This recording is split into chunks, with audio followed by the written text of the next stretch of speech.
cette activité constitue la matérialisation d'une vision, celle du président de la République, son Excellence M. Macky Sall, une vision qui vise à corriger les distorsions et les déséquilibres territoriaux. Le président de la République parle d'équité territoriale.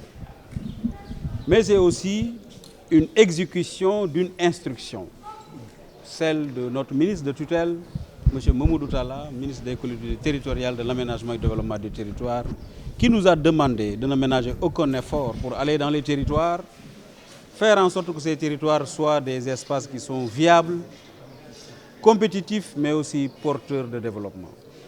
C'est la raison pour laquelle nous, au niveau de l'agent de développement local, accompagnés de tous mes services, les directeurs techniques qui sont là, nous avons mis en place un grand programme que nous appelons le PRDC, Programme pour le renforcement de la résilience des communautés. Et dans ce programme, il y a un projet intégré que nous avons appelé un Dara, une boulangerie mobile, un champ du savoir.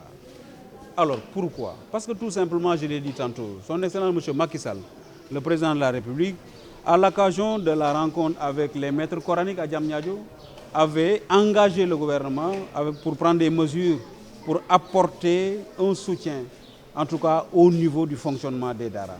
Faire en sorte que les conditions d'apprentissage, des conditions de vie des talibés soient améliorées. À la suite de ça, notre ministre de tutelle, M. Mamoudou Talla, a pris la balle au rebond en faisant une circulaire pour demander aux collectivités locales, demander aux maires, demander aux présidents de conseils départementaux de consacrer les 20% des fonds de dotation de l'éducation au Dara.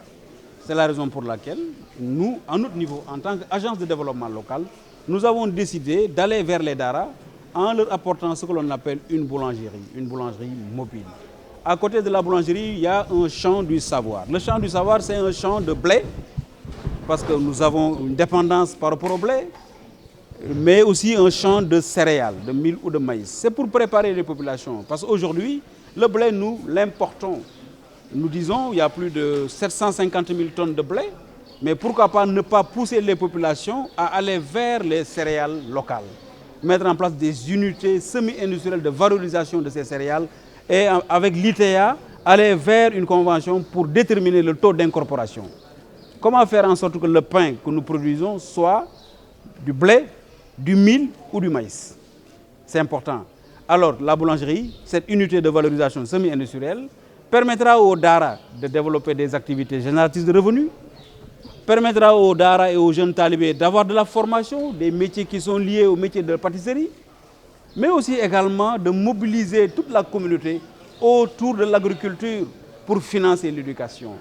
Parce que souvent dans les territoires, les exécutifs locaux ont des difficultés pour prendre en charge les préoccupations qui sont liées à l'éducation. Pourquoi pas ne pas aller vers l'agriculture avec un champ, le cultiver? Les recettes qui seront issues de ce champ-là seront essentiellement consacrées à l'école, essentiellement consacrées au Dara. C'est une boulangerie moderne parce qu'aujourd'hui, le technicien est là, l'ingénieur qui l'a inventé est là. Vous avez 300 miches de pain en 2 heures de temps. 300 miches de pain en 2 heures de temps. Aujourd'hui, Koki a 2 boulangeries. Donc il suffit simplement de bien organiser. La formation sera assurée par l'ingénieur qui l'a inventé, qui est un Sénégalais, qui a gagné le prix de l'invention pour les énergies alternatives et les technologies alternatives. C'est pour vous dire simplement, au Sénégal, nous avons beaucoup de ressources. Pourquoi Koki? Pour répondre à la deuxième question. Pourquoi Koki? Mais je vais dire, Koki c'est le Sénégal. Vous ne pouvez pas parler de Touba Mbaké sans Koki. Notre ami le marabout Fallou l'a dit tout à l'heure. Vous ne pouvez pas parler de Tiaon sans Koki.